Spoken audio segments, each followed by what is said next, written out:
नमस्कार साथियों, बीए द्वितीय वर्ष की हिंदी साहित्य क्लास में आप सभी का स्वागत है।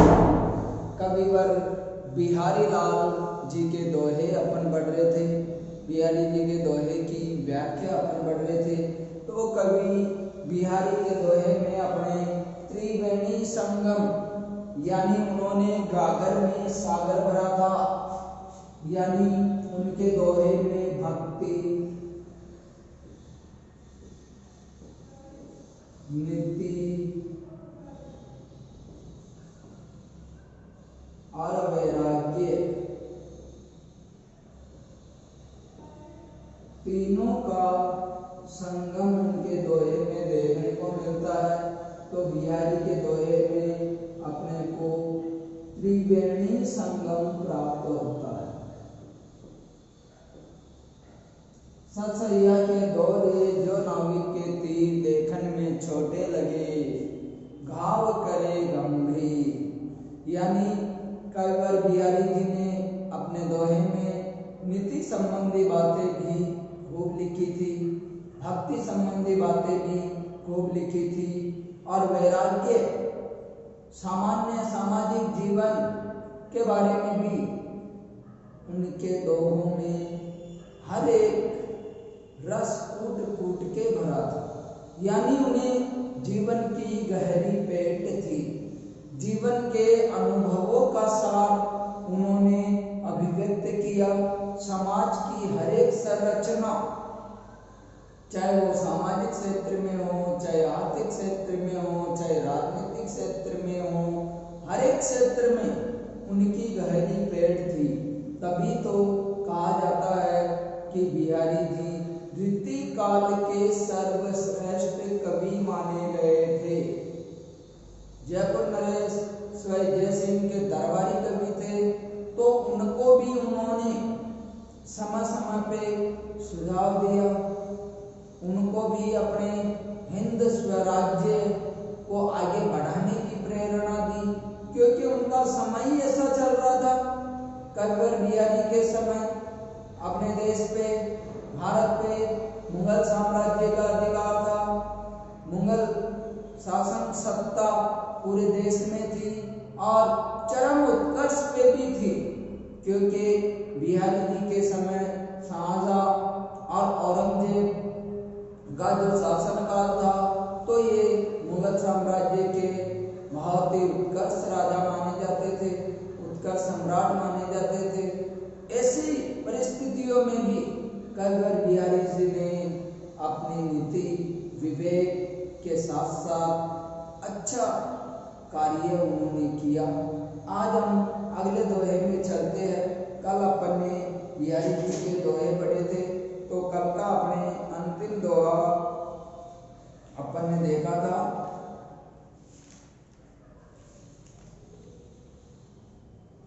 कि गिरीते ऊंचे रसिक मन बूढ़े जहां दारू, वे सदा परसु नयन की प्रेम पयोधि पगारू। यानी इससे पहले अपन ने यह वाला दुआ पढ़ा था कि बड़े न मुझे गुणन बिनु बिरद बढ़ाई पाई, कह धतूरे सो कनक गहनो घटियो न जाए। यानी कविवर बिहारी जी ने केवल नाम की महिमा को अभिव्यक्त नहीं किया था। व्यक्ति नाम से नहीं, व्यक्ति गुणों से महान होता है, क्योंकि कहने में तो धतूरे को भी सोना और जो कनक होता है, कनक धतूरे को भी कहते हैं, कनक सोने को भी कहते हैं। तो कनक कनक नाम एक होने से कोई उसकी महिमा नहीं बढ़ जाती, महिमा तो गुणों से ही बढ़ जाती है। देखिए, गिरीते ऊंचे रसिक मन बूढ़े जहां हजारू, वे सदा परसु नरन को प्रेम पयोधि पगारू। यानी यहाँ पे बिहारी जी कह रहे हैं गिरी मना पर्वत, गिरी से तात्पर्य पर्वत।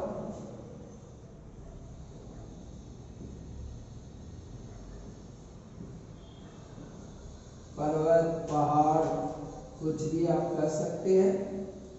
गिरीते ऊंचे रसिक मन, रसिक मन का तात्पर्य यहाँ भक्त जन रसिक रसिक अलग अलग अपन ले सकते हैं, किंतु यहाँ रसिक भक्त गण से ही लेंगे। बूढ़े, बूढ़े का अर्थ मैंने आपको पहले भी बता दिया, डूबना। बूढ़े का अर्थ डूबना। पशु नर्म, पशु नर्म,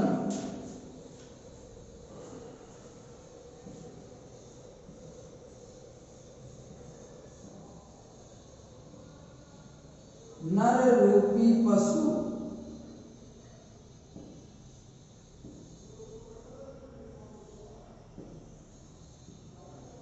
यहां रूपक अलंकार का प्रयोग किया गया है।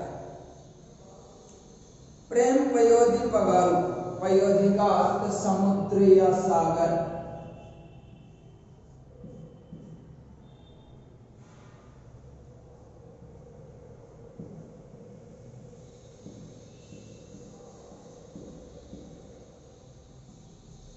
देखिए, कई बिहारी की करे कि वे व्यक्ति जो भक्ति के मार्ग में डूबे रहते हैं, वो पर्वतों से भी ऊंचा उनका मन होता है, और जहाँ हजारों हजारों बाधा आने के बाद भी वो विचलित नहीं होते। किंतु इस संसार में ऐसे भी व्यक्ति है जो पशु रूपी नर के समान रसिक यानी भक्ति में नहीं डूबते हैं और अपना जीवन व्यर्थ में ही गंवा देते हैं। जिस दिन देखे वे कुसुम गई न सुबीती बहार, अब अली रही गुलाब में अपत कंटिली डार। यानी यहाँ स्वार्थी व्यक्ति का चित्रण कवि ने भंवरे के माध्यम से किया है। जिस दिन देखे वे कुसुम, कुसुम, कुसुम का अर्थ फूल,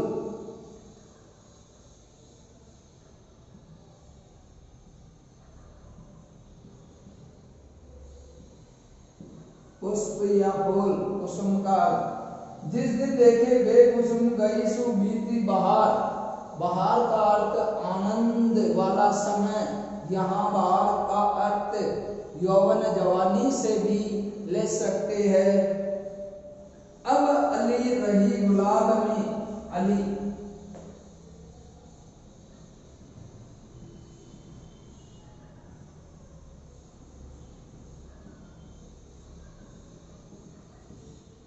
अली अली आली आली शब्द युग्म का शब्द है व्याकरण में।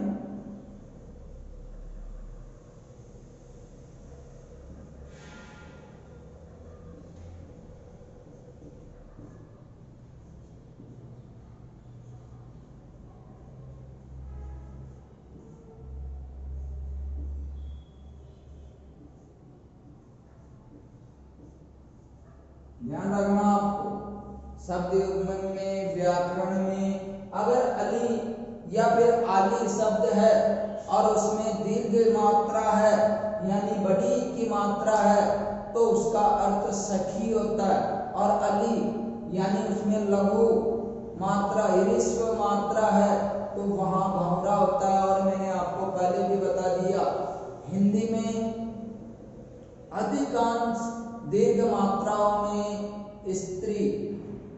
स्त्रीलिंग का प्रयोग होता है। एक नहीं दो दो मात्राएं नारी नर से भारी है, यानी स्त्रीलिंग शब्दों में लगभग हिंदी में दीर्घ मात्रा का प्रयोग होता है। तो यहाँ अपने अली शब्द है, अली में छोटी की मात्रा है तो इसका अर्थ भंवरा है। अली रही गुलाब में अपत, पत्र रहित यानी पत्ते रहित।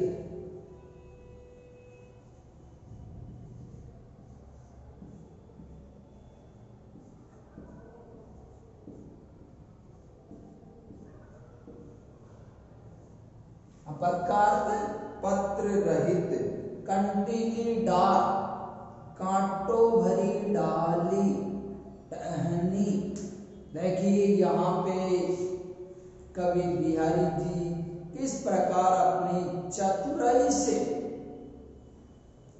अपने भावों को अभिव्यक्त किया है कि जिस दिन देखे वे कुसुम गई सो बीती बहार। यहाँ दो अर्थ अपन ले सकते हैं, एक नायक और एक स्वार्थी नायिका या नायक अपन कह सकते हैं उसके लिए, कि जिस दिन देखे कुसुम, कि जिस दिन एक नायक होता है अपनी नायिका को देखता है, जब वो उससे उसकी जवानी यौवन काल में देखता है, गई सो बीती बहार, अब उस नायिका की जवानी यानी यौवन सो बीत गया है, तो वो नायक कहता है कि जिस दिन यौवन जवानी थी वो बहार, वो जवानी तो अब बीत गई है, अब अली रही गुलाब में अपद कंटली डाल। स्वार्थी व्यक्ति कहता है कि अब तो जो इस गुलाब में यानी नायिका के रूप यौवन में न तो कोई रस भरा हुआ है, अब तो वो सूखे गुलाब की तरह, यानी गुलाब का जो पौधा होता है उसमें गुलाब झड़ जाने के बाद, पत्ते झड़ जाने के बाद केवल कांटे रह जाते हैं। तो यहाँ कवि ने स्वार्थी व्यक्ति का वर्णन किया है। दूसरा अर्थ अपन यह ले सकते हैं भंवरे के लिए कि जिस दिन देखी कुसुम गई सो बीती बहार, कि है भंवरा अब तो इस गुलाब पे क्यों मंडरा रहा है, जिस दिन ये गुलाब खिलते थे उस दिन बहार कुछ और ही थी, उसमें रस भरा हुआ था, किंतु अब अली रही गुलाब में कि हे भंवरा अब तो इस गुलाब में कुछ भी नहीं है, क्योंकि गुलाब भी मुरझा गए हैं, अब इसके पत्ते भी सूख गए हैं, अब तो ये कंटीली सूखी डाली है, तो हे भंवरा अब तो इसके पीछे मत पड़, यानी व्यक्ति की स्वार्थ लोलुपता काम वासना को कवि बिहारी जी ने अभिव्यक्त किया है। देखिए अगला दुआ, स्वार्थ सुकृत न श्रम वृथा, देखी विहंग बिचारी, बाद पराए पानी पर तू पश्चिम न मारी। राजनीति क्षेत्र में हिंदी हिंदू हिंदुस्तान के लिए ये दोहा बिहारी जी ने लिखा है, इसमें बहुत गहरा अर्थ छिपा हुआ है।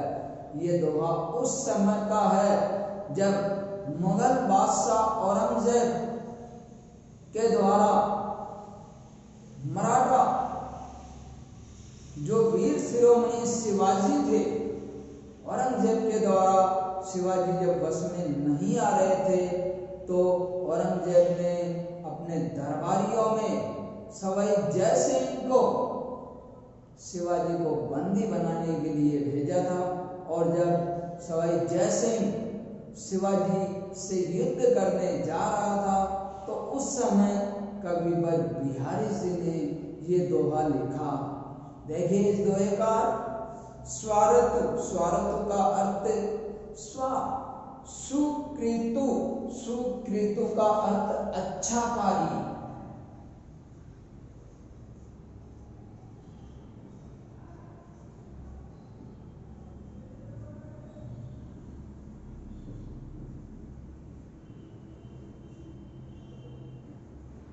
सुकृतु का अर्थ अच्छा कार्य, वृथा,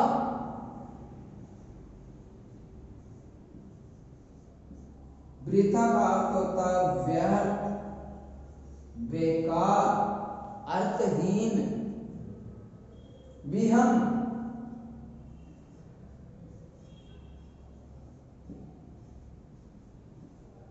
विहंग का अर्थ होता है पक्षी या खगिर भी अपन कह सकते हैं।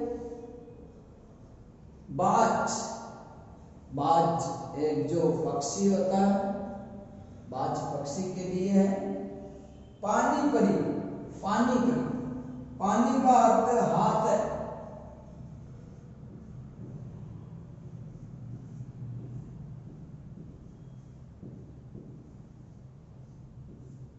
राजस्थानी शब्द पानी से पानी यहाँ लिया है।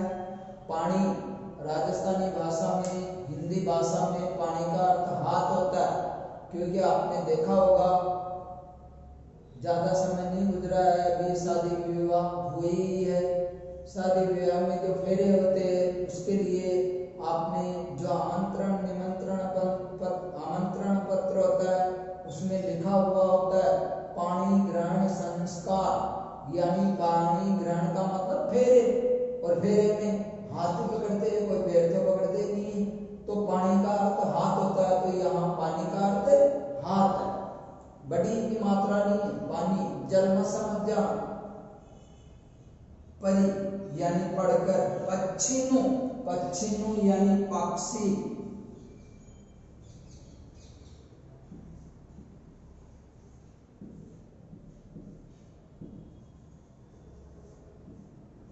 पच्छिनु का अर्थ पक्षी। न मारिए, न मत मारो। देखिए यहाँ किस चतुरता से, बड़े चातुर्य भाव से कवि बिहारी जी जय सिंह को समझाते हैं कि स्वार्थ सुकृत न श्रमु व्रता देखी विहंग विचारी। यहाँ विहंग शब्द जय सिंह के लिए आया है। विहंग शब्द किसके लिए आया है? जय सिंह के लिए। बिहारी जी जय सिंह को कहते हैं कि हे राजा जय सिंह, आप स्वार्थ के वशीभूत होके जो सत् कार्य करने जा रहे हैं, इसमें आपका जो श्रम मेहनत है वो व्यर्थ बेकार चली जाएगी। देखी विहंग विचारी, कि आप पक्षी की तरह विचार करके देखिए, क्योंकि गाने का तात्पर्य जय सिंह को समझा रही है कि आप जो अपनी ही बिरादरी, अपनी ही जाति, अपने ही हिंदू राजा शिवाजी को जो आप बंदी बनाने जा रहे हैं, इसमें आपको कोई सफलता प्राप्त नहीं होने वाली है, कोई श्रेय अर्जित होने वाला नहीं है। क्योंकि जब जय सिंह शिवाजी को बंदी बनाने जाते हैं तो कि आप अपनी ही जाति के लोगों को बंदी बनाने जा रहे हैं, आपको यह सफलता विजय प्राप्त होगी उस, और आप जो औरंगजेब के लिए साम्राज्य विस्तार करोगे वो सारा श्रेय तो मुगलों को चला जाएगा। आप व्यर्थ में ही अपनी बिरादरी के लोगों को क्यों परेशान कर रहे हैं? बाज प्राय पानी प्री तो बच्चे न मारी, कि आप दूसरों के हाथों में पड़ के पक्षियों को मत मारो। कहने का तात्पर्य बाज पक्षी के लिए भी, जो बाज पक्षी होता है वो अन्य पक्षियों को खा जाता है, उनका शिकार कर लेता है, किंतु शिकारी उसी बाज पक्षी को मार देता है।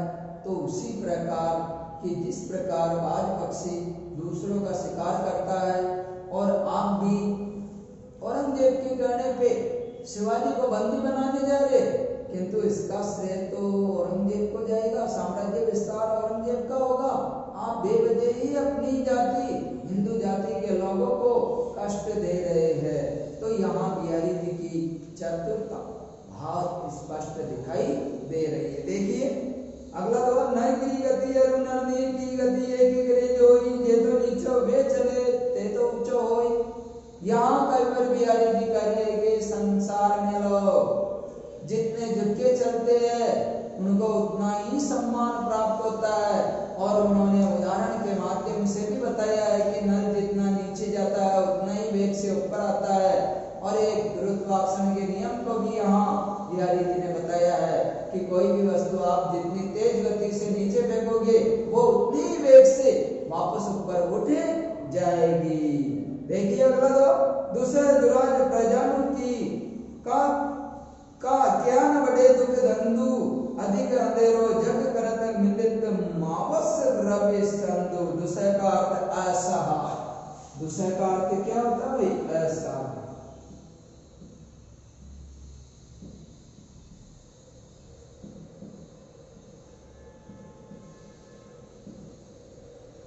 दुराज बुरा राज्य,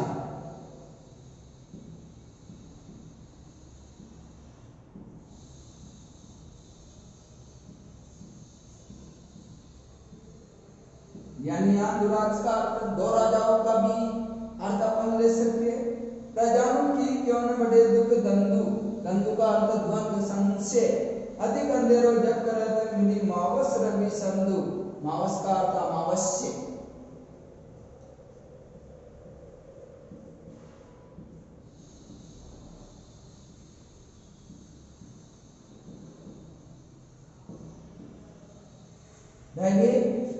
उस समय की स्थिति को अभिव्यक्त करते हुए बिहारी जी कह रहे हैं कि जब दो राजाओं का शासन होता है तो प्रजा द्वंद में बड़े ही दुख में होती है और ये प्रकृति का नियम भी है।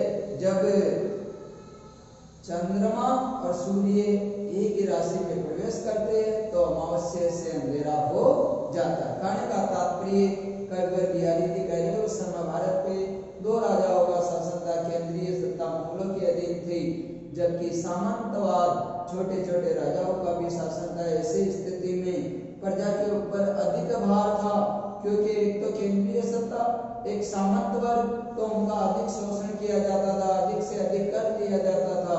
तो यहाँ कवि बिहारी जी ने अमावस्या से भी घुमा दी है। करो कुबत जगु कुटिल था तजो न दीन दयाल दुखी होंगे सरल ये सब बसत त्रिभंगी लाभ। यहाँ कविवर बिहारी जी अपनी बुराइयों को नहीं छोड़ना चाह रहे हैं। कविवर बिहारी जी यह कहना चाह रहे हैं कि करो कुबत, कुबत का अर्थ बुरी संगत।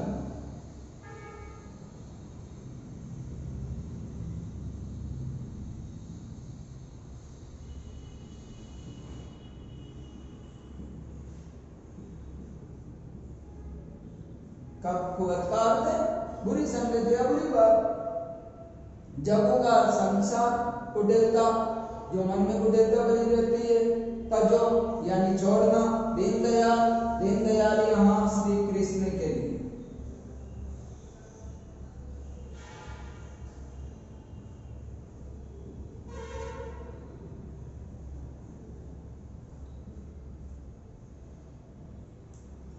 दुखी होंगे सरल ये सत त्रिभंगी लाल, त्रिभंगी लाल भी यहाँ श्री कृष्ण के लिए ही है।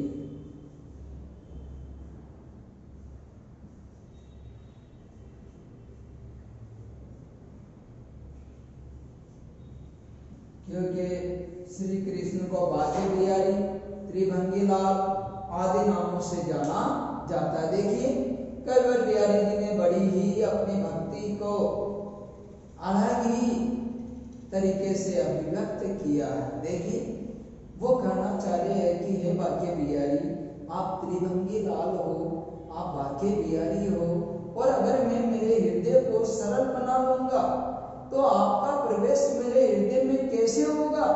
तो इसीलिए वो कह रहे हैं करो कुबत जगू कुटिलता तजो न दीनदयाल कि हे प्रभु मैं तो इस संसार की जितनी भी बुराइयां हैं उसको नहीं तज सकता हूँ क्योंकि तजने से मेरा हृदय, मेरा मन सीधा हो जाएगा।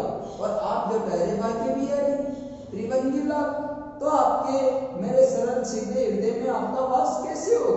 इसीलिए मैं हर एक बुराई को अर्जित करूंगा। यहाँ व्यंग्य श्री कृष्ण से बिहारी जी ने किया है। नहीं पावस ऋतुराज तजी तरवर चित भूल अपतु भय बिनु पाई क्यों नवदल फल फूल। कई बार बिहारी जी कह रहे हैं कि नहीं पावसु ऋतुराज तजी तरवर चित भूल। यहाँ पे पावसु का अर्थ वर्षा ऋतु। पावसु का अर्थ क्या होता है भाइयों? वर्षा ऋतु।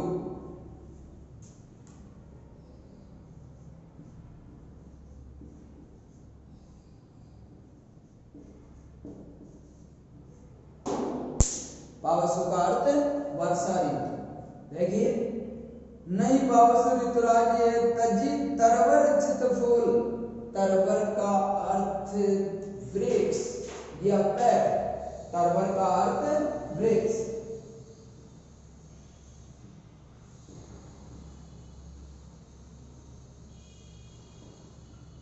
वृक्ष का बिना फल तजे, सुना होगा आपने। तो तरवर का अर्थ भी पेड़ है। अपतु, अपतु का अर्थ पत्ते रहित, नवदल फल फूल। देखिए यहाँ पे कविवर बिहारी जी कह रहे हैं पेड़ पौधे के लिए कि यह वर्षा ऋतु नहीं है, ऋतुराज है जो आप अपने फूल पत्तों को नहीं छोड़ रहे हैं। ये आप बहुत बड़ी भूल कर रहे हैं। अपतु भय बिनु पाइए, क्योंकि जब तक आप नए पत्ते आप आना चाहते हैं यानी नए पत्ते जब तक नहीं आ पाते हैं, जब तक कोई भी पेड़ पत्रहीन नहीं हो जाता है, नव दल फल फूल, यानी यहाँ पे जब तक पुराने पत्ते नहीं हट जाते तब तक दूसरे पत्ते नहीं आ सकते हैं। बिहारी जी ने अंत में दुष्कर्मत्व दोष का अभिव्यक्त किया। दुष्कर्मत्व दोष यानी क्रम नहीं है, नव दल फल फूल।